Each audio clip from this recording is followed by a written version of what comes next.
and many other and culture in other directions was developed. So in this time, you can see, by the way, the portraits of famous, not all of them, but famous hetman from Ukraine. And you can see, it's like joke, but really it's true. The signature from Ukrainian hetmans and the signature of Russian Tsar. And you can see the difference, by the way, in education. Because in the time of hetmanship in Kiev was organized Kiev Mohila Academy, in which the most famous, the most educated people from Ukraine was get their education. And for example, rich people from Moscow, they sent their children to get education directly in this Kievo-Mohylianska Academy. This is the first hetman of Ukraine, Bogdan Khmelnytsky, and with his power, it was like beginning from somehow resistance in Ukrainian culture, because it started building a lot of new churches, a lot of new houses, buildings, and yes, he was the beginner of this process in Ukraine. And this is his skirt, and this is Petro Mohila, who was the head of this Kievo-Mohila Academy, and the other famous hetman of Ukraine, who was like Ludovic XIV. Some historians said that he was like Ludovic XIV because he was not only a so educated person, but he gave a lot of his own money to develop culture. And it is one version. Then nearly 100 churches was built on the money from Hetman Mazeppa. This is his hair also. And this is the interesting part of Ukrainian culture about Ukrainian Cossack Barocco, which was called Mazeppa's Barocco also. This is some kind of humor, because in the time of Russian Empire, they always try to say that in Ukraine in general, this is like big village, without education, without culture and so. And the Russian Empire always tried to show them without them, Ukraine have not any developing or any education. But this style, Baroque style, actually it is a style of palaces, and this is rich style, which is not able to develop in village. So in this case, we can say that this Baroque style became to Ukraine much more earlier than to Russia, because Ukrainian Baroque, and this is some kind of usually Baroque style developed in Europe by Italian architect, but Ukrainian Cossack Baroque was developed in Ukraine by Ukrainian architect, and this is a big difference. And as you see, Ukrainian Baroque, Ukrainian Cossack Baroque have their own unique style somehow, and traits, and interesting. Then this trend for Ukrainian Cossack Baroque style came to Russia, and now I can show a few churches which was built in Russia in 18th century, because Ukrainian Baroque, Cossack Baroque began in Ukraine on 17th century, which is a big time difference, and Ukrainian Baroque influence on Russian Baroque. And then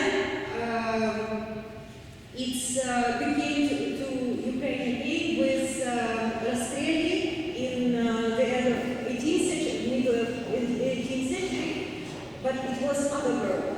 So in this case, I can say that only with this architect style we can prove that Ukraine was more educated and developed than Russia at the same time.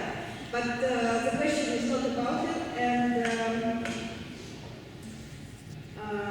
this is some examples also about Ukrainian Baroque in painting. I just wanted to return a bit to review pictures because I didn't say nothing about this slide. This is the typical Ukrainian Kazakh Baroque, but which built on 18th century. This is the gate to Sofia Kievska, and this gate called Brama Zabrovska. This is traditional Ukrainian Kazakh Baroque, and in general, people or specialists who interested in architectural style can see the difference between Italian Baroque and Ukrainian Baroque also. And this is Sofia Kievska from outside, and church inside Kievskaya Lava, which was rebuilt. So it was it built in the time of Kievskaya Rus, and then in the time of Baroque was renovated somehow. It was a lot of changes outside, but all the same, it is Ukrainian Baroque also.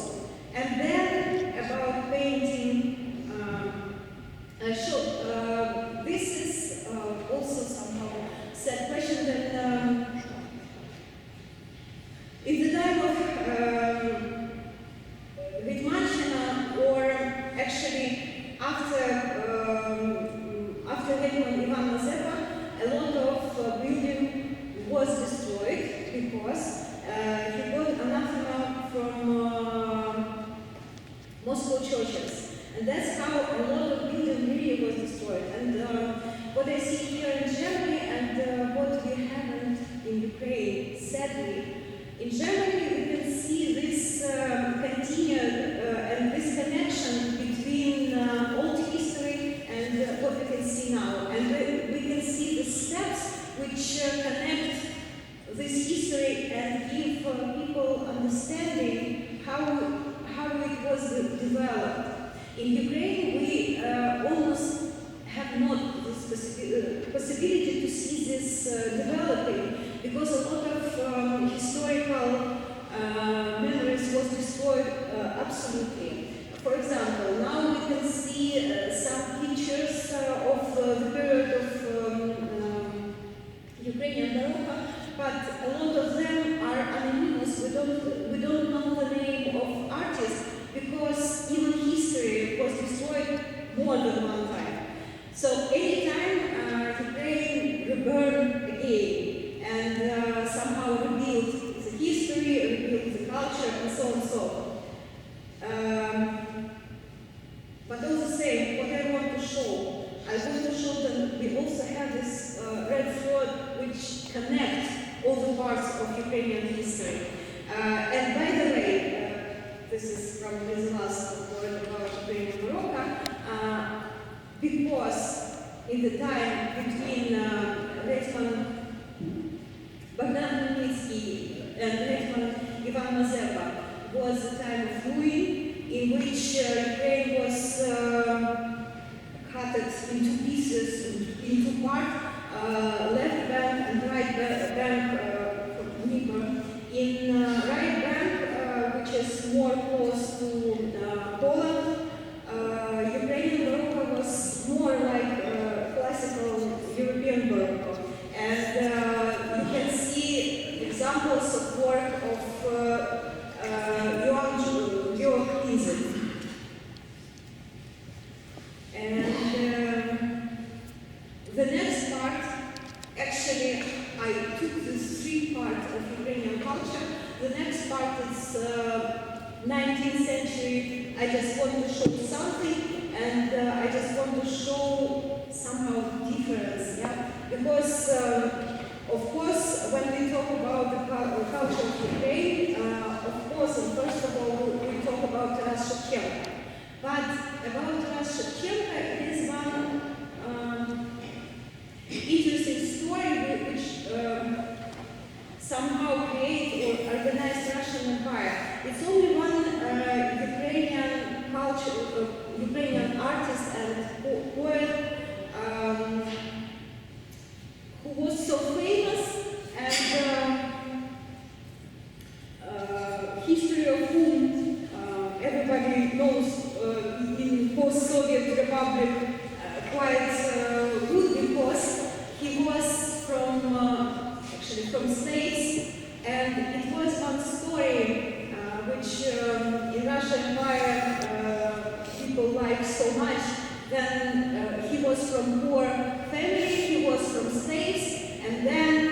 his master give him freedom and give him education and give him a lot, and it was like this image of Ukrainian people who was educated by Russia, but that's not true. And actually, in the same time with Shevchenko, nearly, lived Vladimir Berezovsky, which was not slave, who was somehow, who did this kind of citizen culture, and it's not about Shevchenko, but I want to show that Ukrainian culture, it's not a village culture. It's urban culture also, it's modern culture also, it's European culture somehow also. It's not with excuses and we are so poor, we are so, I don't know, not educated. And about Berezovsky, and then a bit later, Ivan, whom Russian Empire always called like Russian artist, but he was never not Russian artist, he was always Ukrainian artist, and he always said that he is Ukrainian, he has Ukrainian roots, and we can see this difference, how he described the life of Ukrainian Cossack, and how he described the life of Russian slaves on Volga, and this is absolutely different nation, and this is absolutely different energy of people, and this is also his work about Ukrainian tradition, about Ukrainian tradition, and from this work we can see his love to this tradition, to this land, and so on. And 20th century, when Ukraine also had this short possibility to organize the state with Ukrainian Republic in the beginning of 20th century, it was also this kind of rebirth or renaissance of Ukrainian culture. And here you can see the pictures of Georgy Narbut, who really shows this connection from the time of Hetmanshina to the time of 20th century, and you can see somehow this connection even from the time of Kiev's in colors, in picture, in faces on this picture, and then this is his graphic works. Another one so famous Ukrainian artist, Alexander Murashko, who was actually impressionist in painting, and sometimes, quite often, Russians also say that it is Russian artist, but not. He is Ukraine, and I want to show these pictures because it's so close to the best examples of European arts, and we can see a lot of, actually, a lot of Ukrainian artists in European museum, and we can say that it is the same level, it is somehow the same traditions somehow. Yeah, this is Fedor Krzyzewski, who is also one of the famous Ukrainian artists, and he was in his style quite close to, for example, Gustav Klimt or other European artists from this period. And here you can see also the portrait of Taras Shevchenko, but I like this portrait much more than other his portraits, because here you can see the energy and the character of him. And this is the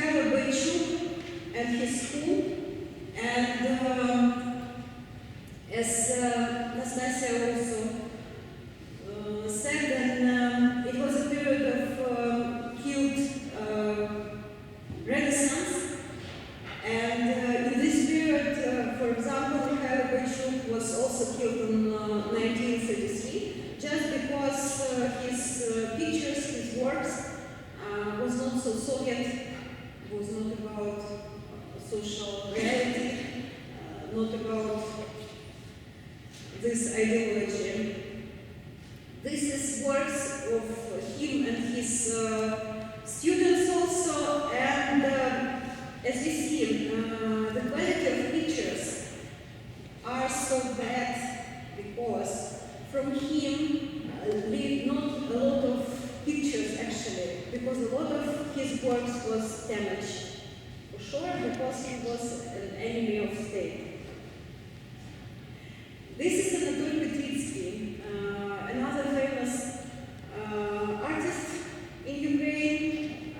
He made this picture. This is actually about the end of First World War, and probably because he made his choice and he didn't tell a lot about his ideology, and even I think he was a member of Communist Party. That's how he died after the war without any repression. This way also was possible for some of Ukrainian artists. This is his work also on the beginning of the 20th century. And I want to say one thing also for me, so interesting, that in Germany, in this famous Bauhaus school, was studied 15 Ukrainian students. Sadly, I haven't the possibility to find their names, but actually it was quite a lot. And it shows also this connection between this international trend at the beginning of 20th century and our Ukrainian artist was quite actual. This is David Burlyuk. His works was also so popular all over the world. This is Alexander Archipenko, who became famous in USA.